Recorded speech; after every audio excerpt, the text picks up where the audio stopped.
Gracias, Pablo. Pues me da un gusto enorme, además de estar con varios de mis colegas que trabajamos de la mano en temas de agua, higiene y saneamiento en México. En particular, estoy muy emocionado pues, de la participación tan amplia de periodistas que se interesan en este tema.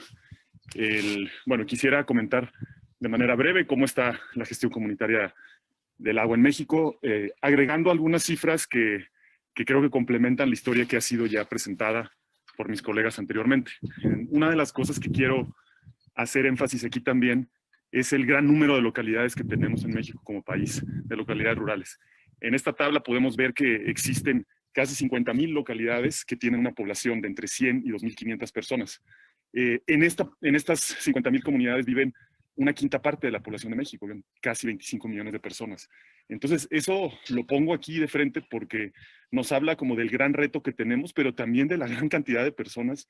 que viven en este tipo de comunidades y donde, como ya se ha expresado anteriormente, son donde existe un mayor rezago en el cumplimiento del derecho humano al agua y al saneamiento. Además de estas comunidades de 100 a 2,500 personas, hay casi 140,000 localidades de menos de 100 habitantes, ¿no? Donde vive más o menos 2 millones de personas. Entonces también eso presenta un reto diferente, ¿no? Y también muy amplio y muy distribuido a lo largo y ancho del país. En el 2014 realizamos un estudio para la Comisión Nacional del Agua sobre lo que antes era el PROSAPIS, ahora en gran medida tiene que ver con la parte del PROAGUA en el contexto rural, donde de las 20,000 localidades donde se ha implementado el PROSAPIS, más o menos, un par de decenas de miles de comunidades, seleccionamos de manera aleatoria 300 en todo el país y obtuvimos los siguientes datos que voy a mencionar de manera muy rápida, ¿no? Aquí en esta gráfica lo que podemos ver es que tres cuartas partes de los sistemas son operados por entidades comunitarias y aún los que son operados por el municipio o por los estados, dos terceras partes de ellos se apoyan en la organización comunitaria para su funcionamiento. Entonces, vamos, no hay una estadística muy amplia sobre la gestión comunitaria del agua, pero esta muestra significativa que realizamos en el 2014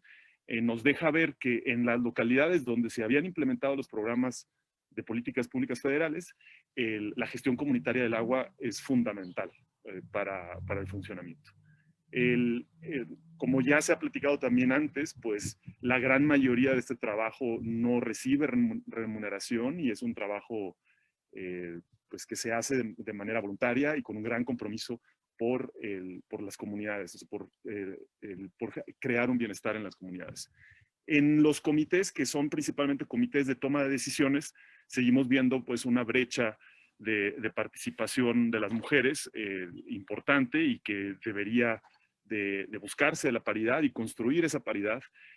ya que, como se ha mencionado también, las mujeres muchas veces son las que les sufren de manera más directa las consecuencias de la ausencia del agua o de las carencias en los servicios que puede haber relacionados con el agua. Perdón. Otro elemento importante es que, bueno, para el cumplimiento del derecho humano al agua y también para que estas acciones que tienen que ver con la infraestructura de agua realmente puedan tener un impacto en la salud y en el bienestar de las personas, pues se requiere que el agua que se distribuye y que se consuma sea de buena calidad. En este sentido, más o menos la mitad de los sistemas contaban, en teoría, con una tecnología de potabilización o de desinfección. Sin embargo, muchas de ellas no estaban en operación de manera directa, ¿no? La mayoría de los sistemas de desinfección estaban relacionados con el uso de cloro, pues, y muy pocos de ellos tenían elementos de potabilización como filtros de arena para poder reducir la turbidez del agua, y la verdad casi ninguno contaba con elementos para poder atender otro tipo de contaminantes que, como veremos en las siguientes diapositivas, son muy extensos y causan problemas a la salud y no se están resolviendo. Por ejemplo, aquí ya cuando analizamos la calidad del agua, encontramos que menos del 20% de estos 300 sistemas estaban distribuyendo agua con cloro. Entonces, pues el 80% estaba distribuyendo agua con fuera de la norma en términos de la cloración. Y eso se ve muy reflejado con la presencia de E. coli, un microorganismo que crece en el intestino, pues, de las personas y de muchos de los mamíferos, que cuando está en el agua nos indica que el agua estuvo en contacto directo con heces fecales y por lo tanto se pueden transmitir, pues, muchas de las enfermedades gastrointestinales. Y aquí lo que vemos es que pues el 40% del agua que estaba siendo distribuida en estas comunidades, que fueron nuevamente las comunidades que sí recibieron apoyos y participaron en un programa público, estaban distribuyendo agua contaminada. Aquí quiero hacer una pequeña pausa porque de los muchos contaminantes que hay en el agua, los microorganismos patógenos son de los que generan afectaciones más severas en México. Nosotros podemos ver una correlación muy directa entre la desigualdad que existe y la marginación que existe en el país con las enfermedades gastrointestinales. Por un lado, las comunidades que son marginadas tienen, o sea, no tienen estos sistemas de desinfección adecuados y entonces existe mayor de enfermedades gastrointestinales y estas enfermedades gastrointestinales contribuyen a la malnutrición y al limitado desarrollo físico y cognitivo de las personas, haciendo que de por sí, pues, la cuesta se ponga todavía más empinada para ellas y contribuyendo más a la desigualdad. Entonces es un ciclo vicioso que ha detenido el desarrollo y el bienestar y la salud de nuestro país y que no se puede salir no se puede construir un México con mayor equidad y menor marginación si no resolvemos este tipo de problemáticas y dejamos las enfermedades gastrointestinales en el pasado, como lo han hecho muchos países, y no nada más países del norte, sino muchos países que tienen condiciones similares económicas a México, o todavía en América Latina vemos lecciones muy importantes de países con menos recursos económicos. Otra problemática que también es muy extensa es la presencia de nitratos y nitritos en los sistemas de agua, con casi el 30% de contaminación por este tipo de contaminantes que nos indican o la presencia de orina en el agua, y quiere decir que también hay heces fecales, o nos indican la presencia de fertilizantes y por lo tanto también pesticidas. Y además, pues vimos arsénico en casi el 20% de las muestras y fluoruros en más del 33% de las muestras. Esto lo que nos genera como resultado es que la política pública de agua en México ha estado muy enfocada en infraestructura, muy enfocada en la contratación de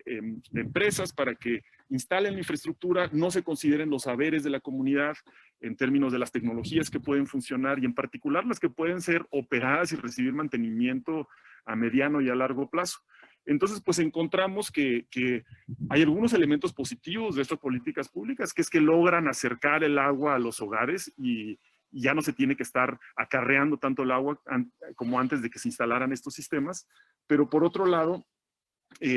la falta de un acompañamiento y de fortalecimiento de la gestión comunitaria del agua le deja toda la carga a los comités y patronatos y juntas de agua que se encuentran en las comunidades. No existen mecanismos para capacitación, ayudarles a resolver este tipo de problemáticas, y las gestoras y los gestores comunitarios no tienen una voz directa para incidir en políticas públicas y creación de mejores prácticas. Entonces, es el reto con el que nos encontramos y es claro que tiene que haber un cambio de paradigma de infraestructura hacia servicios sostenibles de agua y saneamiento, donde el fortalecimiento de la gestión comunitaria del agua esté en el centro, el fortalecimiento de las personas y la creación de instituciones locales. En este sentido, queremos compartir un par de experiencias sobre la gestión comunitaria del agua en Chiapas, donde, así como en el resto del país, pues tenemos los organismos operadores que están muy enfocados en las cabeceras municipales y donde, como ya comentó Laura de la Fundación Gonzalo Rivadronte, tienen también sus propios retos en términos de brindar servicios de agua, pero en las comunidades los retos son mucho más grandes y en el caso de Chiapas estamos hablando de más de 20,000 localidades. En estas localidades la gran mayoría tienen comités, patronatos o juntas de agua. Sin embargo, cuando aplicamos un análisis de en qué estado están, la mayoría se encuentran en un estado naciente en términos de su conformación o consolidación, donde la organización a lo mejor está un poco más avanzada, pero elementos de administración, operación y mantenimiento, saneamiento, gestión de los recursos hídricos, una perspectiva más integral, pues están apenas como, digamos, trabajando con nociones muy básicas y con muy poca interacción entre ellos y mucho menos interacción con las autoridades que realmente les compete que estos servicios se brindan de buena calidad. Entonces, si bien las comunidades y las gestoras comunitarias del agua tienen un gran interés de ver al agua como un servicio integral con muchos elementos, que va desde lo social, lo cultural, la creación de hábitos saludables, el saneamiento, pues bien se les avienta todo este paquete y se les deja trabajar de manera solas y solos. Lo que nosotros hemos visto es que es muy importante un fortalecimiento a nivel comunitario, o sea, alrededor de las organizaciones comunitarias de servicios de agua y saneamiento. Estas organizaciones necesitan asociarse entre sí a través de asambleas de las OXAs a nivel municipal para compartir experiencias, tener una voz que les represente y en muchos lugares, obviamente dependiendo qué es lo que tenga sentido para estas OXAs y sus asambleas, formar alianzas público-comunitarias, ya que el asumir el paquete por sí mismas, el paquete completo es algo que es muy, muy difícil lograr hacer y lograr transformar. Entonces, estas alianzas público-comunitarias hemos tenido la gran oportunidad de colaborar con dos experiencias en Chiapas, dos experiencias muy diferentes. Una en Berriozábal, donde se creó el primer organismo público-comunitario de agua en México en el 2019. Es un organismo de servicios comunitarios de agua y saneamiento que es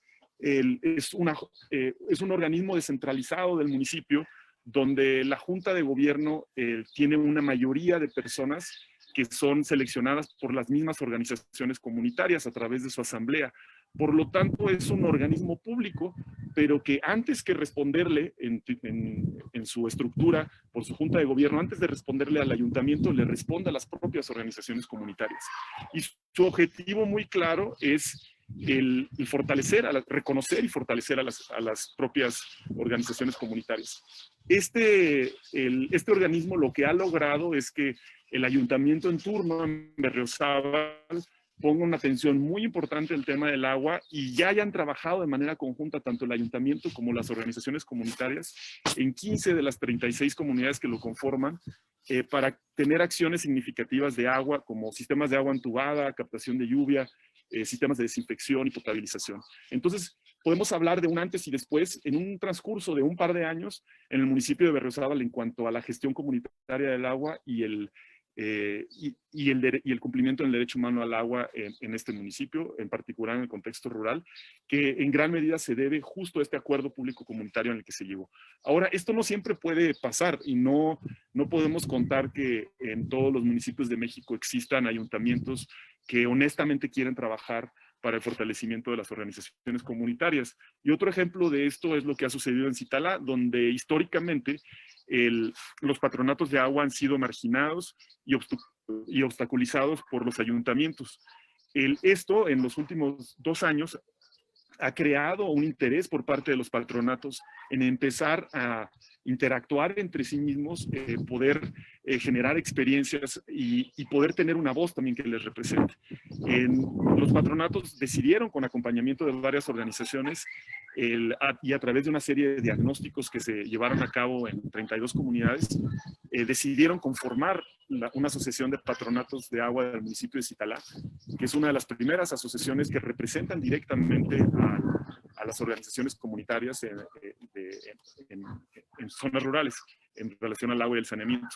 Y estos patronatos al juntarse empezaron a pedir un diálogo, invitando también al ayuntamiento, pero siguió siendo en gran medida omiso, pero invitando también a las autoridades federales y estatales. Y aquí hubo una muy buena respuesta, tanto por la parte de Conagua, el equipo en el que forma parte Eric y la Subdirección de Agua Potable y Saneamiento, como también el Instituto Estatal del Agua y otras instancias como la Comisión Estatal de Derechos Humanos, la Secretaría de Salud, donde se acercaron de manera directa con los patronatos y crearon una serie de acuerdos bastante rápido. Uno de ellos es el reconocimiento de la asociación como un ente directo de interlocución en el cual no se requiere la participación del ayuntamiento. Y eso es algo muy importante porque la mayoría de las reglas de operación requieren la participación de los ayuntamientos. Entonces dejan a las organizaciones comunitarias donde no hay un ayuntamiento interesado en esto, las dejan expuestas a que no pueda haber acciones en sus comunidades. o acciones efectivas. Entonces, el reconocer a esta asociación como un ente de interlocución directa ha sido un gran logro para la Asociación de Patronatos y un precedente muy importante también en México. Otros de los resultados que se han obtenido es un compromiso de planeación de inversiones por parte de las entes federales y estatales con perspectiva de derecho humano al agua y al saneamiento. Esto significa que las inversiones que se realicen de agua y saneamiento en el contexto rural de Zitalá no van a responder a fines políticos o electorales, sino realmente van a responder a donde hay una mayor necesidad y a lograr una transformación positiva en esos espacios. También ha habido ya acuerdos para la creación de un espacio de cultura del agua en la cabecera de Zitalá, que es uno de los municipios pues, de mayor marginación en México, así como acciones inmediatas que permiten que más de 400 hogares tengan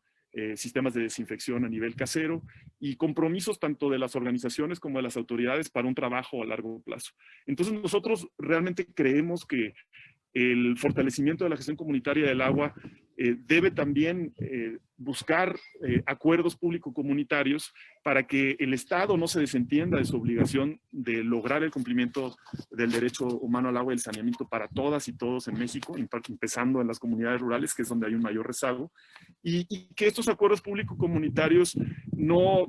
hay una receta en cómo deben llevarse a cabo. Las necesidades que hay en Chiapas, dentro de Chiapas, son muy distintas, como lo pudimos ver en estos casos emblemáticos de Berriozábal y de Zitalá, pero también las necesidades son muy diferentes a la península de Yucatán o al centro del país o al norte del país. Entonces requerimos colaborar para la creación de varios ejemplos en los que se puedan llevar a cabo estos acuerdos público-comunitarios y para esto y para muchas cosas más, la participación de las y los periodistas es crucial, porque uno de los retos más grandes del sector de agua es que nos hemos ido acostumbrando a cosas que no nos deberíamos de acostumbrar y nos hemos hecho indiferentes a las problemáticas del agua. Y si bien tenemos una serie de organizaciones, instituciones muy comprometidas, además de las gestoras y gestores comunitarios para lograr una transformación positiva, si no logramos conectar con la ciudadanía en general, esto se va a quedar de manera muy puntual. Y ustedes, periodistas, son el puente perfecto para poder motivar a la población, informarla y lograr que se impulsen cambios importantes. Entonces estamos muy contentos de que estén con nosotros y queremos establecer pues una colaboración a corto y a largo plazo con ustedes. Muchas gracias. Si existe trabajo coordinado entre las fundaciones y las instituciones gubernamentales encargadas de las aguas nacionales. Pregunta esto para saber si sabemos,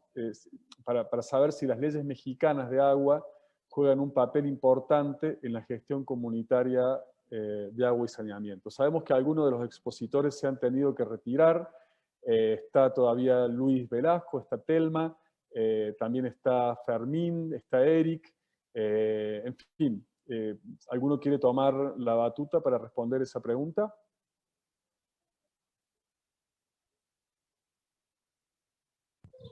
Dale, Fermín, adelante, por favor. Desde Cántaro Azul hemos tenido la oportunidad de colaborar también en lo que había mencionado Alberto, estos procesos de propuestas y generación de iniciativas para la Ley General de Aguas. La Ley General de Aguas es una ley que tiene México pendiente desde el 2012, que pues, es uno de los primeros países, México, en reconocer el derecho humano al agua y al saneamiento en su constitución. Sin embargo, hace falta el marco normativo para poder hacer operativo el derecho humano al agua y al saneamiento y lograr su cumplimiento. Y está pendiente la creación de la Ley General de Aguas. La verdad, esto ha sido muy difícil porque el sector está muy dividido, también está la incidencia en las iniciativas de ley y en las políticas públicas refleja todavía el interés de que la administración del agua se maneje bajo el esquema que se había estado manejando, el cual existe evidencia contundente a lo largo y ancho del país que ha fracasado completamente ese modelo. Lo vemos no nada más por las estadísticas que presentamos mis colegas y yo aquí hoy, sino también por que la mayoría de los ríos están contaminados, la mayoría de las aguas subterráneas también han sido sobreexplotadas, los ecosistemas asociados al agua también tienen una serie de problemáticas. Entonces, es un tema muy, o sea, pendiente completamente, la creación de la Ley General de Aguas. Ahorita hay pues una pugna muy fuerte en la que algunos argumentan que debería continuar la Ley de Aguas Nacionales y la Ley General de Aguas debería enunciar el derecho humano al agua y al saneamiento y ver al agua, para el derecho humano al agua y saneamiento, como diferente al resto de las aguas, lo cual, pues para nosotros y para muchos actores que tenemos una visión más progresista o con una perspectiva de derechos, consideramos que sería un error muy grande. O sea, el agua no ve fronteras y no puede ser trabajada si no es de forma integral. Además de la evidencia de que el modelo que tenemos ahora no funciona. Entonces, aquí, o sea, la respuesta ya más directa a la pregunta es que la articulación es muy escasa, ¿no? Y muy básica.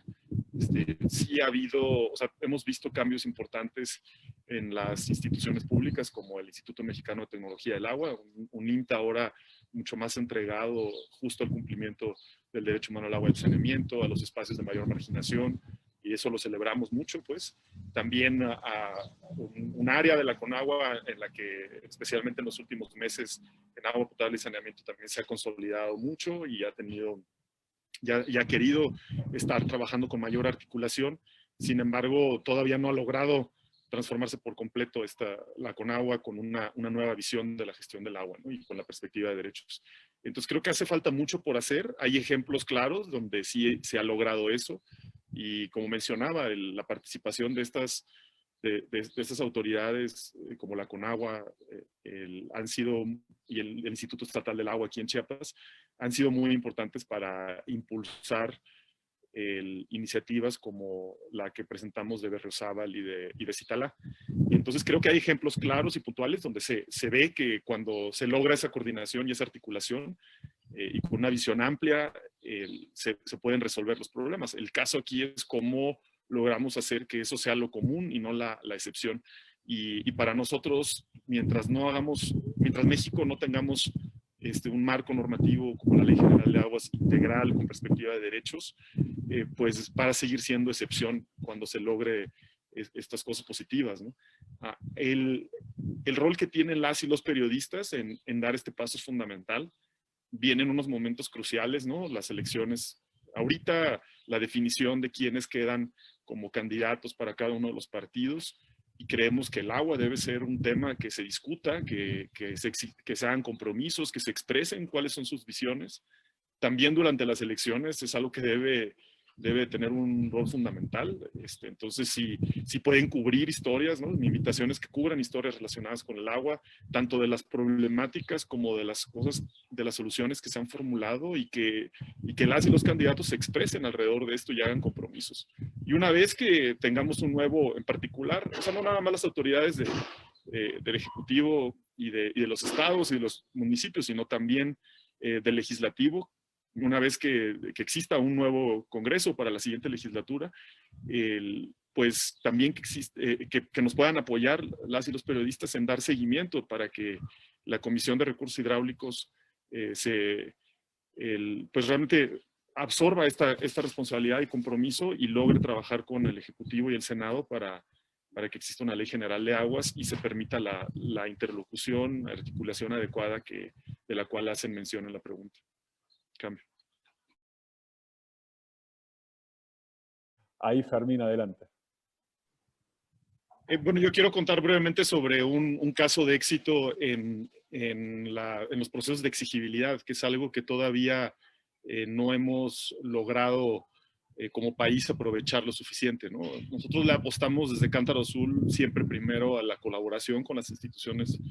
públicas. Creemos que cuando se da la colaboración se puede resolver las cosas de una forma muchísimo más amplia y profunda. Sin embargo, existen lugares y regiones donde esa colaboración no es posible y se requiere exigir a las autoridades que cumplan con elementos como el garantizar el derecho humano al agua y al saneamiento. Uno de estos casos es en el municipio de La Trinitaria, donde en la administración pasada conocimos a la experiencia de una organización que se llama Barrios Unidos, que llevaba más de una década buscando de manera colaborativa, constructiva, un diálogo con las autoridades para que se brindara un servicio de buena calidad de agua, ¿no? En particular, la cabecera municipal de este municipio se había politizado muchísimo el agua y llegado a excesos en los que a colonias donde no llegaba agua por el sistema de agua entubada, se les llevaba pipa solamente a los que votaban por el partido de quien era el presidente municipal, ¿no? Es hasta grosero decirlo, pero las casas ponían pues banderitas del partido afuera para que les tocara la distribución de agua en pipa. Entonces, en ese contexto y en un contexto en el que Barrios Unidos llevaba pues ya más de 10 años que nada más les daban la vuelta y los hacían ir de un lado a otro para supuestamente resolver este problema sin ningún avance, un equipo de experiencia legislativa de Cántaro Sur le dio un acompañamiento a Barrios Unidos para que interpusiera un amparo sobre el derecho humano al agua, y la gran ventaja de los amparos es que son mecanismos de exigibilidad con dientes, o sea que si en este caso, por ejemplo, el juez decidió otorgar el amparo a favor de Barrios Unidos por la omisión del derecho humano al agua, y entonces obligó al ayuntamiento, en particular al presidente municipal, a la dirección de obras y a la dirección del sistema de agua, a que crearan un plan para